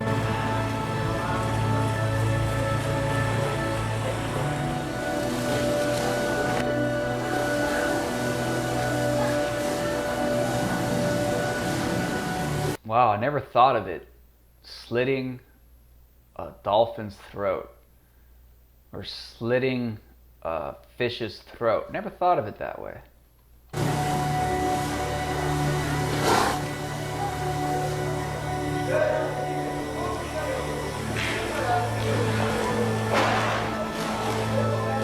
Yet here, as they lay stricken and needful, writhing helplessly on cement floors, they are cut open with machetes and left to slowly suffocate.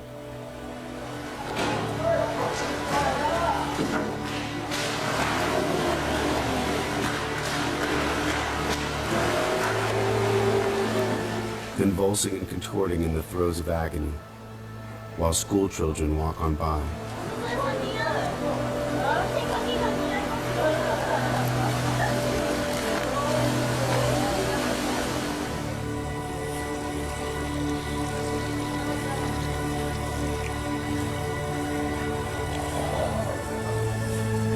Such images of slaughter and bloody red water clearly show the Japanese government has little respect for the state of the world's oceans with their inhumane methods of fishing, often in violation of international treaties, laws and conventions designed to protect overexploiting the oceans and the creatures that live in them. Dolphin meat is later sold in markets and restaurants. I always love the way that the meat industry markets and packages the animals that they kill. Like, they always make them very cartoony on the packaging. You know, the cow or whatever the fuck it is. A lot of times they'll use cartoon versions of the animals. I guess that's to further distance yourself from the reality of what you're doing. It's to further fucking. I think a lot of times I think that's one of the main appeals of cartoons. You know, it's so cartoony that it enhances the escapism. It's easier to escape into it because there's this sort of unusual kind of fakeness to the animation. So again, I noticed that the meat industry's always give you these happy, smiling cartoon versions of the animal that you're eating. Just put an image of the dead, slaughtered, butchered animal on the animal product package and see how many people buy it. It'll never work. But you got to put a cartoon, smiling version of the animal. And then I guess, you know, people just, like fucking infants, they just go for the cartoon product. Though often mislabeled as whale meat.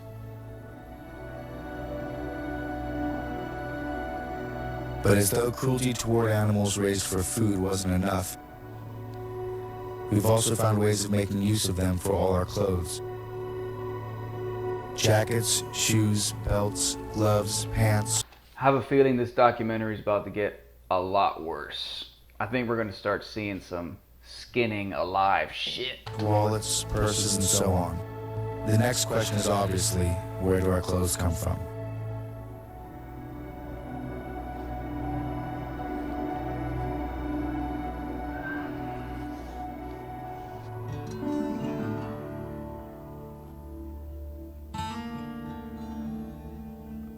The demand for leather comes primarily from the United States, Germany, and the UK.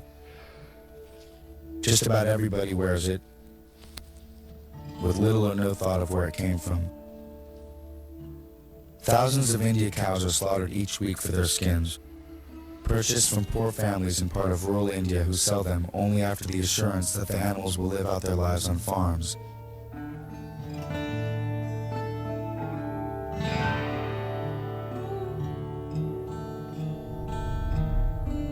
Here we go. To relocate the animals to a state where they can legally be killed, since cattle slaughter is forbidden in most of India. Oh man. Just the way they tie them up like that is so fucked up. The animals must be shoed and roped together in preparation for a harrowing death march, which could last for several days. Fucking horrific, dude. I mean, literally, you have lost your free will at that point. I mean, once they tie those hooves up, just let go, man. Just accept it. Forced to walk through the heat and dust without food or water, coupled with the sheer stress of this terrifying experience for them, many of the animals collapse and are unable to continue. Bear in mind that most of the cattle are being placed in a truck for the first time in their lives and are likely to be frightened, especially if they've been handled hastily or roughly by the men loading the trucks. The noise and motion of the truck itself is also a new experience, one which makes them ill. After 1 or 2 days inside the truck without food or water, they are desperately thirsty and hungry, especially since it is normal for such cows to eat frequently throughout the day.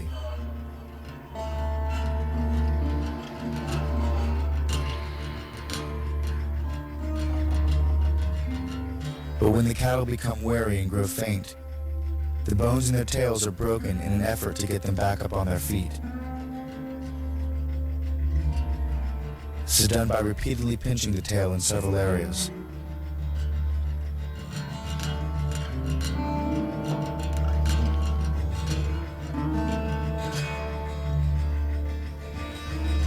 Handlers must constantly keep the cattle moving, pulling them by nose ropes, twisting their necks, horns, or tails. They lead, or rather force, the cattle down embankments and in and out of trucks without ramps, causing injuries like broken pelvises, legs, ribs, and horns. I mean, you can just imagine how much of a pain in the ass it is to get some creature who's unwilling to move. You know, it's like that, you know, that phrase, you know, dead body weight. I mean, when it just doesn't want to move, it's a pain to get it to move. So you just must get so frustrated with these animals after a while, and you just want to beat them, prod them, whatever it takes to get them moving.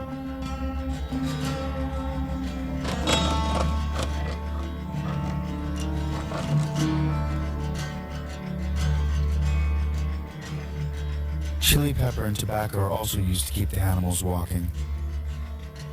This practice is done by rubbing the pepper directly into their eyes in order to stimulate the animal back onto his or her feet.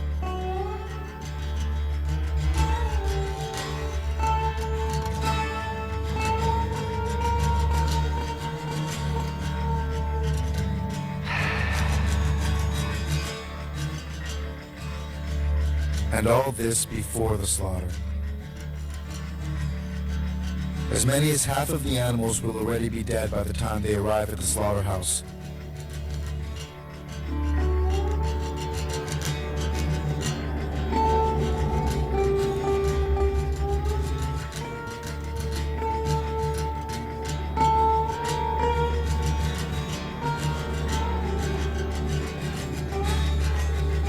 But to make the experience even more traumatic and terrifying, they are often killed in full view of each other.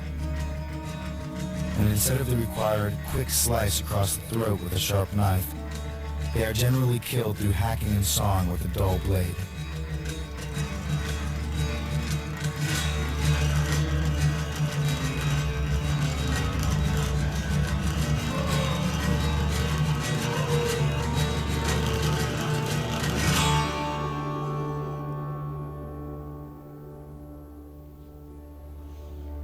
Damn, they didn't even show that part.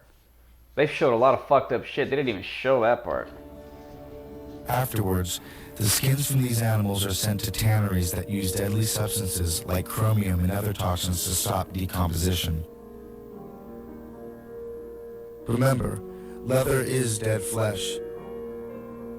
It is dead skin, and therefore natural for it to decompose and rot away unless treated with such potent substances as these. And for people, the health effects of such chemicals and tanneries, in lieu of the continued demand for leather goods, is yet another issue.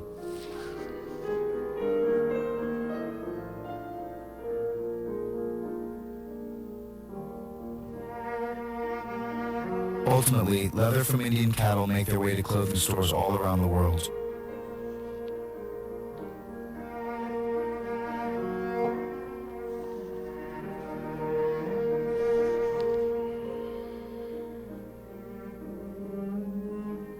Most major chains sell Indian leather. Leather that comes from completely different cows than those we eat.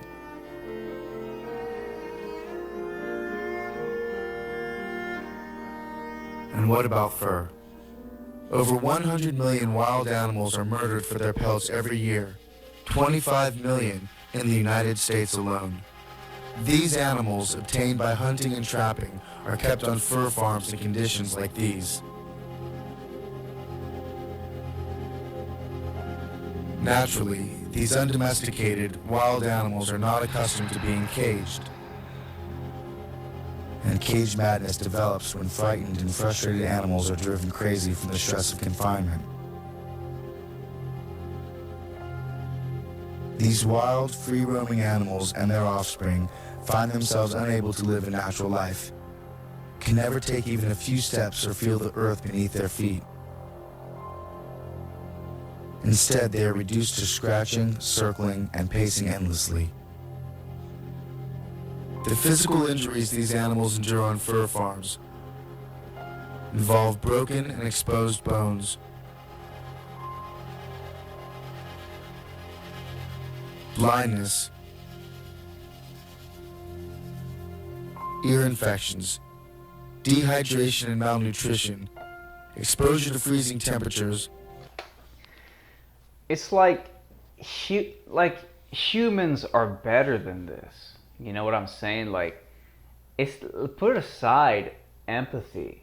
Put aside, oh, the poor animals, look, they're suffering, we got to do something. Put that aside. Put that aside.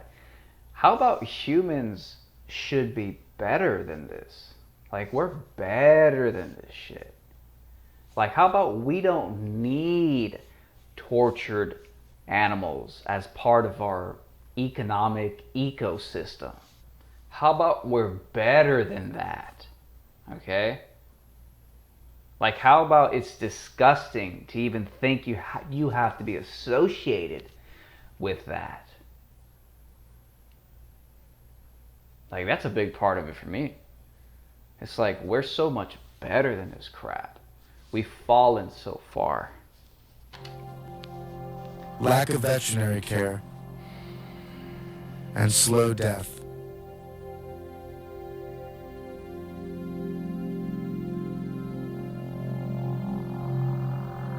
No laws indicate the killing of animals on fur farms. Therefore, the least expensive methods are the most appealing. Carbon monoxide poisoning, strychnine, suffocation, breaking the neck, and anal electrocution are some of the more common methods used. Removed from his or her cage with a heavy neck pole, the animals walked past the rows of bodies of slaughtered foxes, sables, raccoons, and wolves, among others. Death by anal electrocution is a crude process that requires a probe to be inserted in the rectum while the animal bites down on a metal conductor.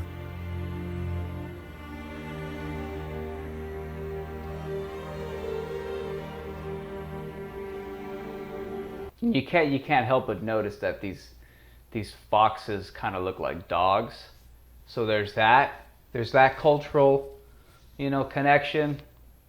Oftentimes, this inept procedure must be repeated to actually kill the animal.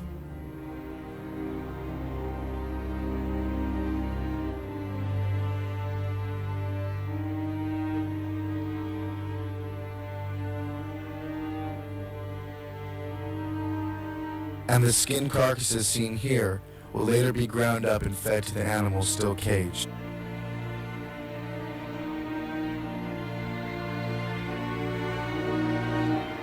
I think I've seen this before. This is fucking horrific. This is so bad. I think I've seen this before. It's so bad. I don't think I could watch it again, bro.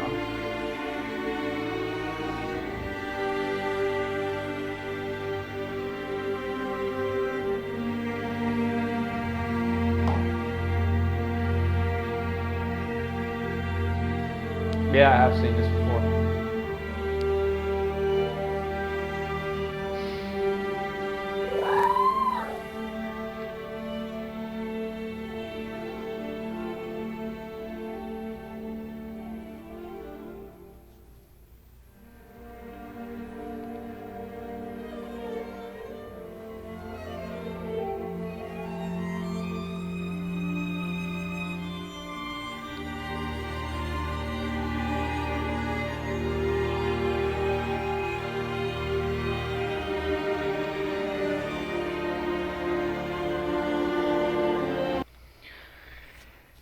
Yeah, I remember.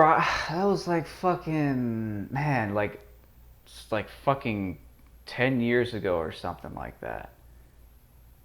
I was in college for a couple years before I left, and I had a speech class. And I remember that I had seen that Chinese fur farm video where they're literally skinning the raccoon dog alive, and I had to give. I chose that as a topic for like a little speech I had to give in speech class. Yeah, that disturbed me like 8 or 9 years ago when I saw it. But I'd never made the connection between that and eating meat. It's never made the connection.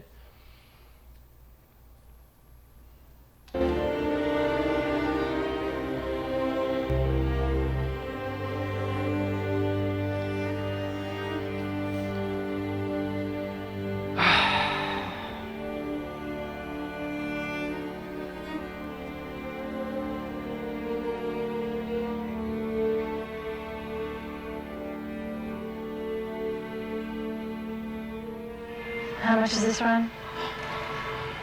This is 49,500.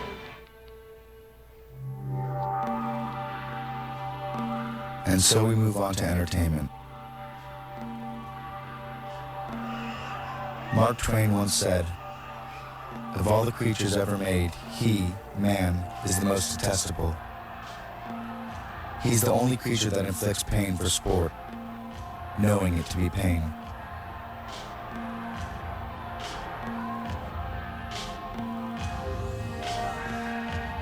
In rodeos, bulls and broncos don't buck because they're wild, but because they're in pain. A belt, called a flank strap or a bucking strap, is secured around the animal's body over the genital area. As the animal leaves the chute, a tight jerk on the belt is enough to start him bucking in pain. Apart from other injuries animals incur at rodeos, such as broken legs, they're also worked up by being slapped, teased, given electric prods, and otherwise tormented to bolt out of the chute in a frenzy.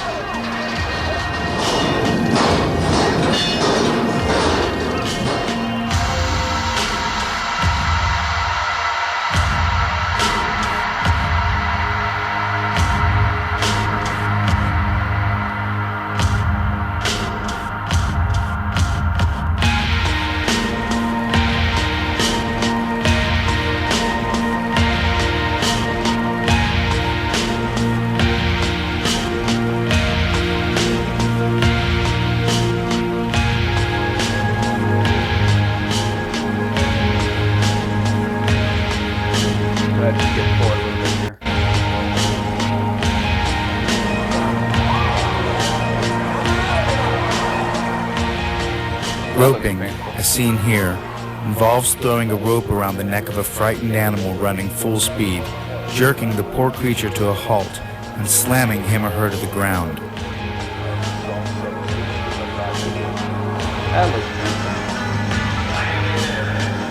The crowds, even what they're supposed to be doing, are all too often injured and discarded in pointless, trivial, outlandish contests designed to make profits and entertain.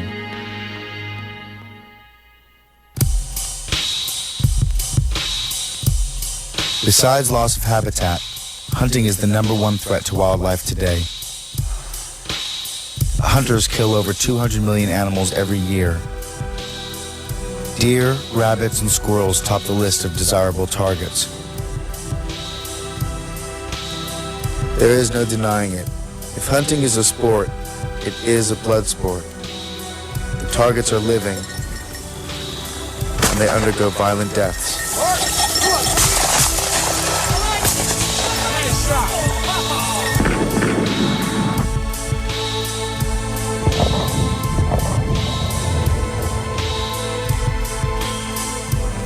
Fishing is also a death sport, wherein the non-human animal suffers. Researchers have distinguished that fish show pain behavior the same way mammals do. Anatomically, physiologically, and biologically, the pain system in fish is virtually the same as in birds and mammals. In other words, fish are sentient organisms, so of course they feel pain.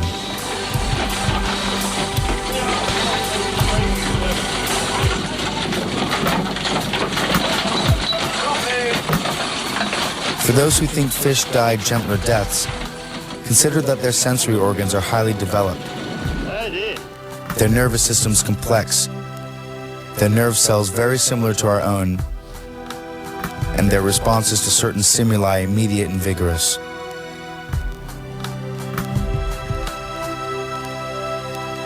And could you imagine if we weren't supposed to eat meat?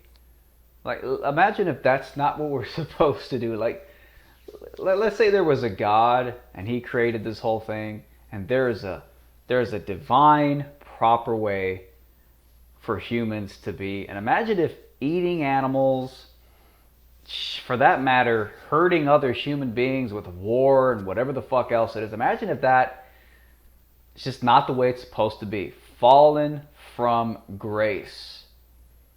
And imagine if we're supposed to live in a world where we don't have blood on our hands. Where we don't, not only do we not have blood on our hands, but we don't relish in the blood. We don't, take pride in it and just love it. Imagine how far we've fallen from grace if that's not the way things are supposed to be. If we could maybe live in a different kind of world. A different kind of world. A world where all this crazy shit didn't happen. That'd be a very different kind of world. Imagine if we didn't have to do this stuff. Imagine if we're not supposed to do this stuff. Imagine if it's abnormal. It's an aberration to do these kinds of things. But we still do it, and it's normal to us. Imagine how far we've fallen, and how different things would be if we didn't do this. When going to the circus, rarely do we stop. Anyways, it's a little bit late, guys. It's almost 1 a.m. I think I get the point. Denied normal exercise of the and social. documentary.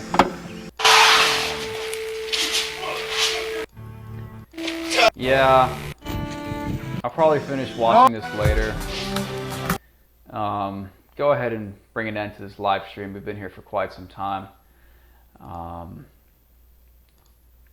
So again, thank you guys for tuning in. Thank you guys for sticking with me for these 2 hours. Again, man, Western civilization. What are we so proud of, right? It seems to me that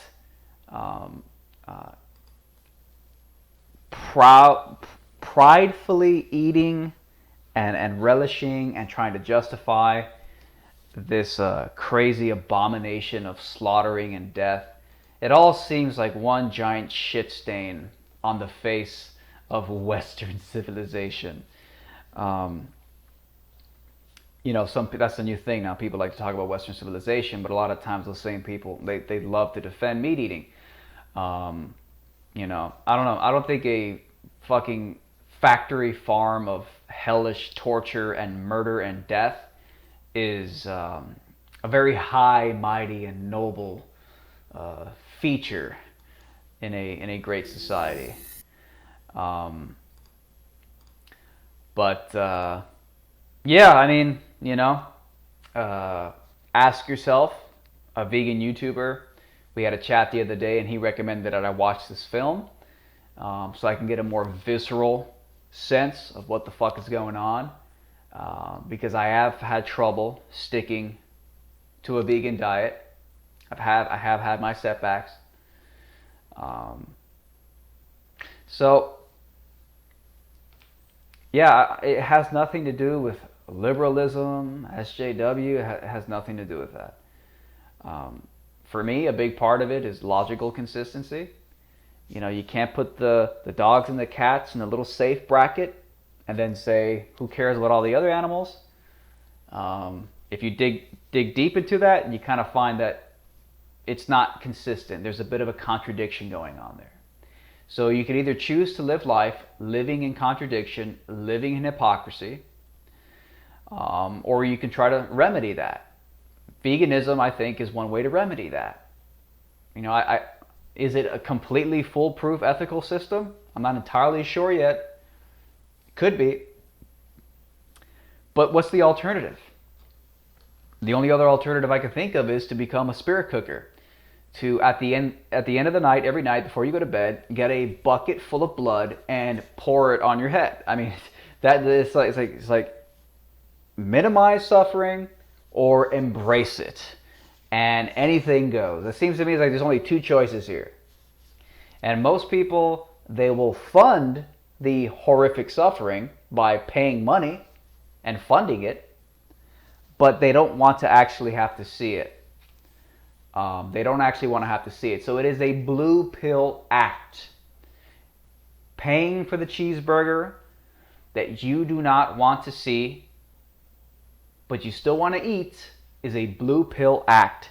It is a ignorance is bliss act. So we'll go ahead and we'll end tonight's live stream, guys. Thank you all for tuning in, by the way, with this scene from The Matrix, which sums it up just perfectly. Let's watch.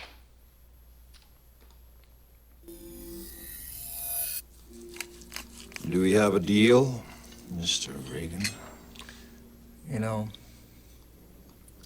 I know this steak doesn't exist. I know that when I put it in my mouth, the Matrix is telling my brain that it is juicy and delicious. After 9 years... The meat industry propaganda is telling you that it's cage-free, it's free roaming, it's grass-fed, it's not tortured. But ignorance is bliss, isn't it? You know what I realize?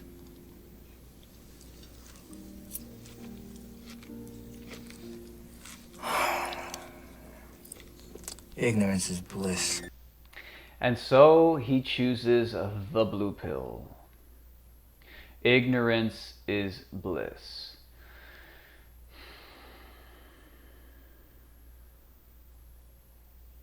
It's weird to me to live your entire life supporting something that the moment you realize it's actually there, you're absolutely appalled by it. That's weird to me. That sounds like the sign that you're a slave. Sounds like a sign that you're a fucking slave. That somebody else is manipulating you into doing things you don't want to do. That's what it sounds like to me. Well, that was a cheery Red Pill Philosophy live stream. Again, thank you everybody for tuning in, and we will keep in touch. Probably one of the most depressing documentaries ever, but I guess that's the damn point of it. So guys, thank you guys, and take care. Let me know what you guys think. Oh my freaking Jesus.